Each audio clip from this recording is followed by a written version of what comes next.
الصلاۃ والسلام علیکہ یا سیدی یا رسول اللہ وعلی آلک و صحابک یا سیدی یا حبیب اللہ۔ آگاہ اپنی موت سے کوئی بشر نہیں، سامان 100 برس کا ہے، پل بھر کی خبر نہیں۔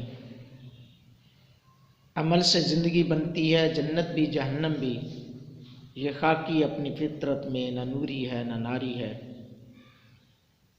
دوستان محترم، برادران ذی وقار، برادران اسلام، میں گزارش کروں گا کہ بندہ ناچیز کی اس گفتگو کو سنیں اور اس پہ غور کریں اور فیصلہ خود کریں کہ آج ہم مسلمان ہیں، ہمارا ایمان کیوں اتنا کمزور ہوتا جا رہا ہے۔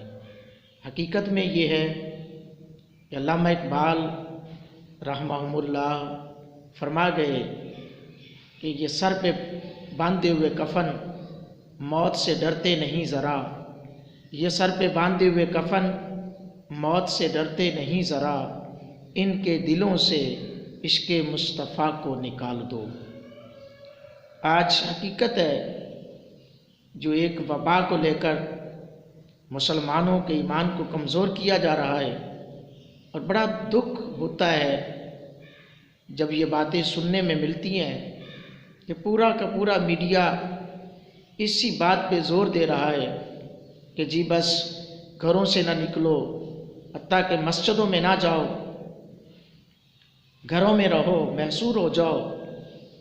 بات یہ ٹھیک ہے کہ زیادہ بلا وجہ نہ نکلے، لیکن یہ کہنا کہ مسجدوں میں نہ جاؤ، 1 لاکھ کم و بیش 24,000 نبی رسول پیغمبر آئے جنہوں نے فقط ایک رب کی توحید کا تذکرہ کیا، فقط ایک رب کی طرف بلایا، اور اس خالق کائنات مالک ارض و سماء کی بارگاہ میں جھکنے کے بغیر بتایا کہ کوئی بھی کامیاب انسان نہیں ہے۔ لوگوں، اللہ قرآن میں فرماتا ہے وَمَا خَلَقْتُ الْجِنَّ وَالْإِنسَ إِلَّا لِيَعْبُدُونَ۔ کاش ہماری یہ میڈیا، ہمارا یہ پڑھا لکھا طبقہ جو صہیونی طاقتوں پہ چل رہا ہے، ان کے اشاروں پہ ناچ رہا ہے، ان کو یہ سمجھ آ جائے۔ اللہ فرماتا ہے اے جن و انسان کیوں غافل رہ رہے ہو، میں نے تو اپنی عبادت کے لیے پیدا کیا ہے۔ اور آج جب دیکھو، جب سنو، جس سے بھی سنو، وہ یہ کہہ رہے جی مسجد میں نہ جائیں۔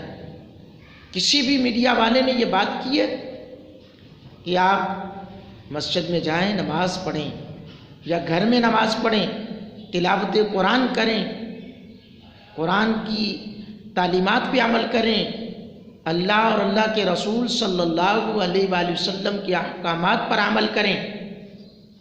رہی بات زندگی اور موت کی، ہمارا عقیدہ ہے، ہر مسلمان کا عقیدہ ہے، موت برحق ہے، موت نے آ کر رہنا ہے۔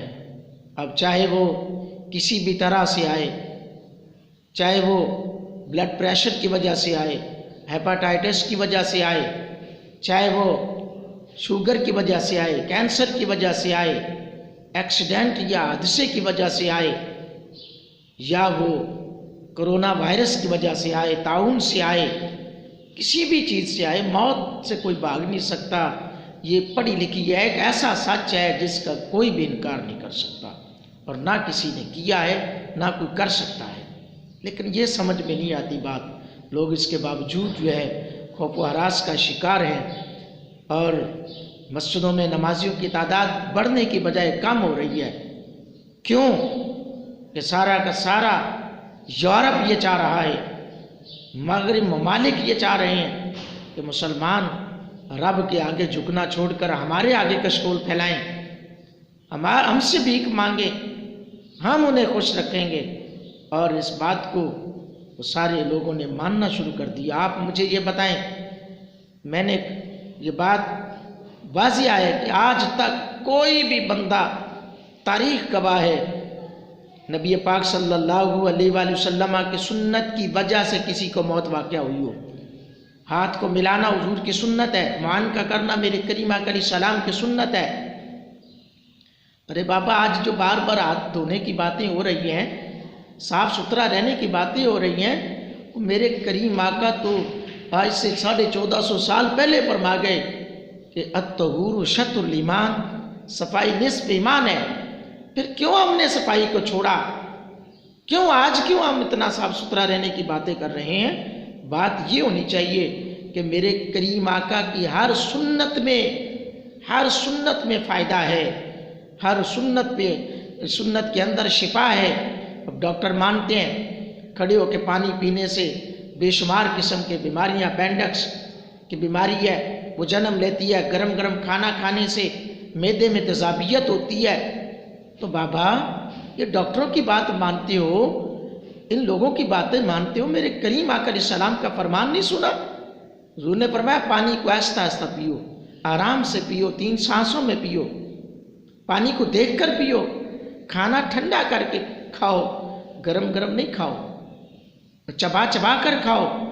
تو مجھے بتائیں، الحمدللہ سارے آج اتنے سمجھدار ہیں، میڈیا پہ ہر بندہ آج ایکٹیو نظر آتا ہے، لیکن کبھی اس بات پہ غور کیا ہے کہ میرے آقا علیہ الصلوۃ والسلام تو 1450 سال پہلے فرما گئے کہ کائنات والوں اس طرح کرو، ایسے رہو، زندگی کا اپنا زندگی گزارنے کا یہ طریقہ اپناؤ۔ اب رہی بات دیگر باتوں کی طرف میں آتا ہوں، اب رہی بات یہ کہ آج ہمارا ایمان کیوں اتنا کمزور ہے۔ ارے بابا آپ کشمیر کی طرف دیکھو، فقط 7 ماہ سے ان کا تو یہ وقتی طور پر ممالک بند ہو گئے نا، تو پریشانی، ارے بھائی وہ بھی تو لوگ ہیں نا، وہ بھی انسان ہیں، مسلمان ہیں، کلمہ پڑھنے والے ہیں، ان کو 7 ماہ سے زیادہ ہو چکا ہے کہ محصور کر دیا گیا ہے، اور تمام اقوام متحدہ کے لوگ تماشا دیکھ رہے ہیں اور تماشا بنا رہے ہیں، اسلام کا تماشا بنایا جا رہا ہے، مسلمانوں کا تماشا کیا جا رہا ہے۔ لیکن رب کی ربوبیت ایسی ہے، رب کی اپنے بندوں سے محبت ایسی ہے، کیونکہ ہیں تو وہ کلمہ گو نا، مسلمان نا، ان میں بچوں نے بھی تو دعائیں کی ہیں نا، بڑوں بھی تو دعائیں کی ہیں نا، بزرگوں نے بھی، ماؤں بہنوں بیٹیوں نے بھی تو دعائیں کی ہیں نا، ان کی دعائیں رائے گاہ نہیں جانے والی تھیں۔ فقط 7 ماہ سے کشمیر کے لوگوں کو بند کیا، اللہ نے دکھا دیا 180 سے زائد ممالک اس ٹائم اس افراتفری کا شکار ہیں۔ لیکن سوچ لو، بڑی بڑی سپر پاوریں دیکھیں، آپ تاریخ پڑھ کر دیکھیں، آج جو امریکہ کو یا ادھر ادھر کو کہا جا رہا ہے جی بڑی سپر پاور ہے، سپر پاور ملک ہے، میں یہ بات کرتا ہوں کہ رب کے آگے کوئی سپر پاور نہیں۔ رب بڑی بڑی سپر پاوروں کو چھوٹے چھوٹی چیزوں سے مروا دیتا ہے، چھوٹی چھوٹی چیزوں سے تباہ و برباد کر دیتا ہے۔ آئیے میں بتانا یہ چاہتا ہوں، مسلمان بھائیوں، مجھے سننے والوں، مجھے دیکھنے والوں، اس بات کو سنو اور اس بات پہ غور کرو، اور اس بات پہ غور کر کے اس پیغام کو ہر گھر تک پہنچاؤ، تاکہ جو لوگوں کے دلوں میں خوف و ہراس پھیلا ہوا ہے، مرنے کا ڈر جس کے دل میں پھیلا ہوا ہے، مرنا ایک دن ضرور ہے، لیکن اتنا ضرور کہوں گا کہ مرنے سے پہلے مرنے کی تیاری کر لو، موت سے پہلے موت کی تیاری کر لو گے، کامیاب ہو جاؤ گے، دنیا میں بھی آخرت میں بھی کامیاب ہو جاؤ گے۔ میرے مسلمان بھائیوں، آئیے میں بتانا یہ چاہتا ہوں، بڑے بڑے سورما آئے کائنات کے اندر، مشرک بھی آئے، منافق بھی آئے، بلکہ توحید کا رب کا مقابلہ کرنے والے بھی آئے۔ ایک ایسا بادشاہ گزرا جس کا نام ہے نمرود، اس نے خدائی کا دعویٰ کیا، اللہ اکبر، رب کی پکڑ بہت سخت ہے، ان بطش ربک لشدید، بے شک تمہارے رب کی پکڑ بہت سخت ہے، یہ میرا جملہ نہیں ہے، اللہ قرآن میں فرما رہا ہے، رب تعالیٰ نے قرآن کریم فرقان حمید میں فرمایا۔ تو پھر ہمارا عقیدہ ہے، کیوں ہمارا اتنا ایمان کمزور ہو چکا ہے؟ دراصل ہم وقتی طور پہ دیکھتے ہیں کیا ہو رہا ہے، کیا ہونے جا رہا ہے، یہ نہیں دیکھتے میرا رب وہ ہے جو پتھروں میں بھی کیڑوں کو روزیاں پہنچاتا ہے، میرا رب وہ ہے جو چاہے، جب چاہے، جیسے چاہے، جس سے چاہے وہ کر سکتا ہے، کروا سکتا ہے۔ حضرات گرامی قدر، دعوت فکر دے رہا ہوں۔ نمرود نے خدائی کا دعویٰ کیا۔ نمرود نے کہا انا ربکم الاعلی، میں تمہارا بہت بڑا رب ہوں۔ نمرود کا شاہی حکم تھا کہ جو بھی میرے دربار میں آئے سب سے پہلے مجھے سجدہ کرے، میری بارگاہ میں سجدہ ریز ہو اور مجھے سجدہ کرے۔ تو حضرات گرامی قدر، اب رب نے دکھایا کہ میرے ساتھ شریک بنتے ہو، میری ذات کے شریک بنتے ہو، میری مخلوق ہو کر، تو پھر میں اسی رعایا سے تمہیں پٹواؤں گا، اسی رعایا کے ہاتھوں تمہیں ذلیل کرواؤں گا۔ اور ہوا، تاریخ گواہ ہے۔ بادشاہی وقت تھا، شاہی لباس پہنا ہوتا تھا، بادشاہت کی کرسی پہ بیٹھا ہوتا تھا۔ پھر کیا حکم ہوتا کہ آؤ لوگو میرے سر پہ جوتے مارو۔ ایک مچھر کی ڈیوٹی لگ گئی۔ اب دیکھیں، ہاتھ ہے، اس ہاتھ پہ مچھر آ جائے، دوسرا ہاتھ رکھ دو، مچھر تھوڑا سا دبانے کی ضرورت ہے، مچھر ملیا میٹ ہو جائے گا۔ اب دماغ میں مچھر چلا گیا۔ اب ان کے دماغوں میں بھی دولت کا مچھر آ چکا ہے، ان کے دماغوں میں بھی دولت کا نشہ آ چکا ہے۔ یورپ کنٹریز کے اندر، یورپ ممالک کے اندر دولت کا نشہ، حکمرانی کا نشہ، آج جو کرسیوں پہ بیٹھ کر حکمرانی کا نشے میں بیٹھ کر لوگوں کو درس دے رہی ہیں، جان بچانے کا درس دے رہی ہیں۔ جان بچانا فرض ہے، مانتے ہیں، اس بات سے اختلاف نہیں، لیکن یہ مت بھولیں، مسجدوں کو تالے لگوانا، مسجدوں کو بند کروانا، مسجدوں سے روکنا، یہ کہاں کا انصاف ہے؟ اے کرسیوں پہ بیٹھنے والوں، اے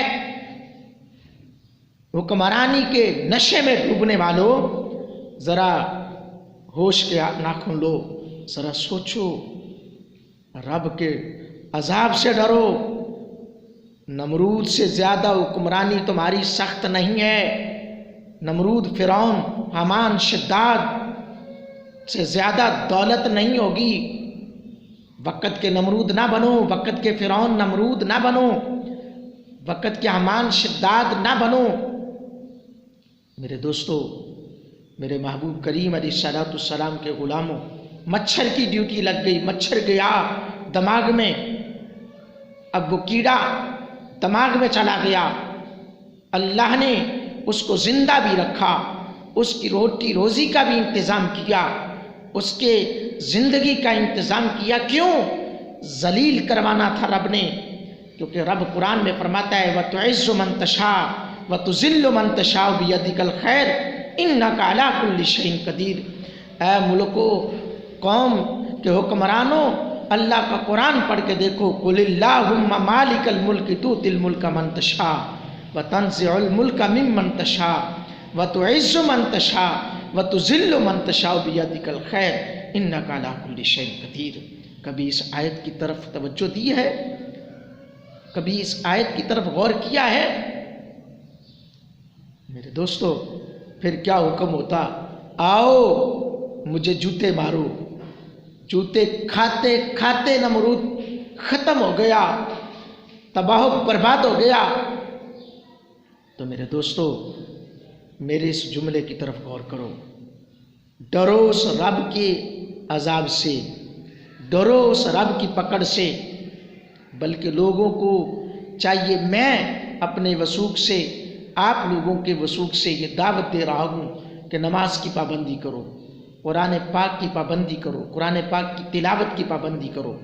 انشاءاللہ ہر قسم کے وائرس ختم ہو جائیں گے۔ لیکن اتنا ضرور خیال میں رکھ لو کہ جب موت آ جائے گی، جب فرشتہ آ جائے گا، اس سے ایک سیکنڈ نہ آگے ہو سکتا ہے نہ پیچھے ہو سکتا ہے۔ وہ ڈرپس، وہ دوائیاں لگی کی لگی رہ جائیں گی، وہ خون لگے کے لگے رہ جائیں گے، وہ باپ روتا رہ جائے گا، بیٹا ہچکیاں لیتا رہ جائے گا، سسکیاں بھرتا رہ جائے گا، ماں دعائیں کرتی رہ جائے گی، لیکن جب وقت آ جائے گا اس سے ایک سیکنڈ بھی آگے نہیں ہو سکے گا۔ ایک سیکنڈ نہ پہلے موت آئے گی نہ بعد میں آئے گی۔ جو وقت لکھا ہے اس سے پہلے کوئی بھی اس دنیا فانی سے نہیں جا سکتا۔ بہرکیف میں آخر میں یہی التجا کروں گا میرے دوستو، اللہ رب العالمین کی بارگاہ میں التجا کریں۔ وقت ہے رب کی بارگاہ میں جھکنے کا، وقت ہے رب کو یاد کرنے کا۔ اللہ جل شانہ میری اور آپ کی حفاظت فرمائے اور ہم سب کو اسلام کا پرچار کرنے کی توفیق عطا فرمائے۔ رسول اللہ صلی اللہ علیہ وآلہ وسلم کے دین حنیف پہ عمل کر کے دوسروں تک اس دین حنیف کو پہنچانے کی توفیق عطا فرمائے۔ اللہ تعالیٰ کی بارگاہ میں دعا ہے اللہ پاک عالم اسلام کی خیر فرمائے اور اللہ پاک مسلمانوں کو ہر قسم کے وبائی امراض سے محفوظ فرمائے۔ خصوصاً میری دعا ہے اللہ جل شانہ کشمیر کے مسلمانوں کو آزادی نصیب فرمائے۔ ان کی دعاؤں کے صدقے سے اللہ پاک سب پر کرم و فضل فرمائے۔ آمین ثم آمین، وآخر دعوانا ان الحمد للہ رب العالمین۔